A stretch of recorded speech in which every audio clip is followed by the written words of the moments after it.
Wild boars in southern Texas have grown so massive and aggressive that even seasoned hunters are struggling to keep control. Fields are torn apart overnight, and herds move like unstoppable tanks through the forests. What started as a routine hunt quickly turned into a test of skill, strategy, and survival. This isn't just another hunting trip. It's a battle to restore balance in the wild before the land is completely overrun. The first light of day had barely touched the peaks when we prepared for what promised to be a long day in the southern hills. The region was rugged, covered in thick forests and steep ridges, where wild boars had recently multiplied beyond control. The local farmers had been struggling, fields torn apart, fences destroyed, and crops ruined overnight. Our mission was not just a hunt. It was part of an ongoing effort to restore balance between man and the wild. I was joined by my longtime hunting partner, Ryan Cole, and two well-trained dogs, Max and Thor. The drone team had already taken position further up the ridge to monitor movement across the valley. Everything was in order, every piece of gear checked twice. As the morning fog began to roll through the trees, we quietly stepped into the dense cover. The air was cold and still. Every sound, our boots on the damp soil, the faint rustle of leaves, seemed sharper than usual. Visibility was limited, but that was an advantage.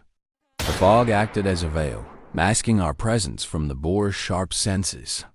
Not long after we entered the forest, Max began to growl softly, then suddenly bolted forward. Within seconds, the silence was broken by his bark echoing through the mist. We froze for a moment, listening. Then came the distinct rustle of hooves scraping against the earth. A shadow emerged from the fog, a large male, cautious but alert. Ryan positioned his rifle with precision. I took a step to the left, aligning my scope. One steady breath, one squeeze of the trigger, and the boar dropped instantly. A second appeared right behind it, charging toward the noise. But Ryan was ready and brought it down in one clean shot. It was a strong start. The dogs returned quickly, tails high, signaling that the immediate area was clear. We barely had time to reload when the voice of our drone operator came over the radio. Movement on the east slope, multiple heat signatures, around 15, maybe more. That was all we needed to hear. We adjusted our direction, making our way around the ridge to intercept the herd. The fog thickened again as we descended through the lowland, the terrain muddy and uneven. When we reached a clearing, the shadows ahead confirmed the drone report. A group of wild boars was moving slowly. Unaware of us, we positioned ourselves strategically, using fallen trees for cover. The air was tense, quiet, then suddenly shattered by the sound of a single shot. The chaos began instantly, boars scattering in every direction, dogs barking, our rifles firing in rhythm. One after another, the targets fell, the sounds blending into the roar of the hunt. Within minutes, the scene was over. 9 boars lay still, and the rest had fled deeper into the woods. It was only mid-morning, yet we had already achieved more than expected. The fog still hung low, giving us an advantage to continue before the heat of the day lifted it. After a short rest, we cleaned our rifles and regrouped. The drone footage showed movement along the western ridge. It appeared to be another large cluster, possibly a breeding group. We moved silently, keeping the dogs close. The terrain was steeper here, the forest denser, but our experience paid off. We located the herd again within minutes. 3 boars stood out clearly through the mist, their silhouettes large against the backdrop of trees. We took our positions, timed our shots, and dropped all 3 in rapid succession. Max and Thor sprinted ahead, tracking a wounded one. The sounds of the chase echoed faintly, then stopped. When we caught up, the dogs were standing over the fallen boar, their mission complete. By noon, the count had risen to 27. Each hunt demanded precision and focus, but fatigue was setting in. We took a short break under the cover of tall pines, sharing quick meals and reviewing footage from the drones. Every shot, every track told the same story. The population had exploded. Herds this large hadn't been seen in years. Farmers nearby had reported entire fields uprooted within a single night. The hunt, therefore, was not just about numbers. It was a necessity for the region's survival. As we prepared to move again, the dogs grew restless. Their ears perked, noses down, circling one direction repeatedly. Ryan gestured silently.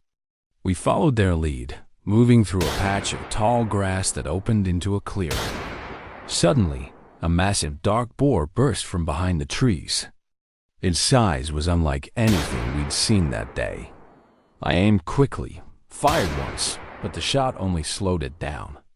Ryan stepped forward and delivered a second round that hit squarely in the shoulder. The animal roared, staggered, and fell after a few heavy steps. The silence that followed was complete. When we reached it, the scale became clear, easily over 170 kilograms. Its thick hide was marked with old scars, proof of years of surviving battles in the wild. We paused briefly, the team surrounding the fallen giant, quietly acknowledging the difficulty of the hunt. It wasn't triumph we felt, it was respect. These creatures were intelligent, resilient, and increasingly dangerous when left unchecked. The drones continued to scan, reporting scattered movement nearby. But for a few moments, we simply stood there, letting the forest calm again. Later in the afternoon, we shifted to the northern slope, where the terrain flattened near the base. The soil was freshly dug, clear signs of feeding. We knew they were close. The first boar appeared just beyond a small thicket, followed by several others. The wind favored us, keeping our scent hidden. When the moment came, the coordination was flawless. 3 rifles fired nearly simultaneously, each shot finding its mark. The dogs took off again to confirm the kills. Within minutes, the scene was secure. We had reached a total of 31. The team decided to push forward a little longer, aiming to clear the lower fields before sunset. As the fog lifted and the sun broke through, the forest took on a golden hue. It was quiet again, but experience told us that silence in these woods was often deceptive. Just when we thought the day was over, we spotted fresh tracks heading toward an old stream bed. The mud was still wet, the prints deep. We followed cautiously, using the last light to guide us. A low grunt broke the stillness, followed by another. From behind the reeds, a large boar emerged, massive, its tusks visible even from a distance. I raised my rifle, fired, but the creature barely flinched. It turned sharply and charged. In that split second, everything slowed. Ryan fired twice from the side while I steadied my aim for a third shot. The impact was immediate.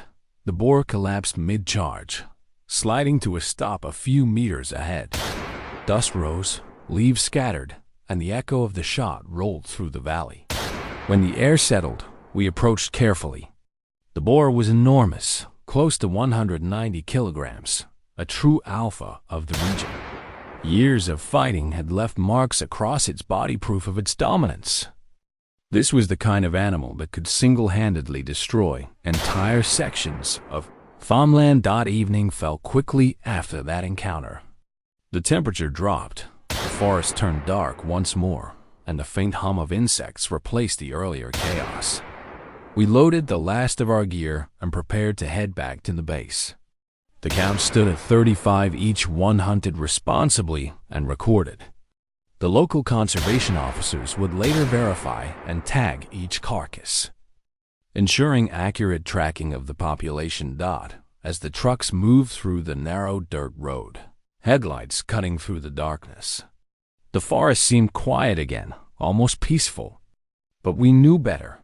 The balance of nature is delicate, and in regions like this, it takes constant effort to maintain. The wild boars would return, maybe in fewer numbers, maybe smarter than before. That's how it always is. Our work, just like nature's rhythm, never really ends.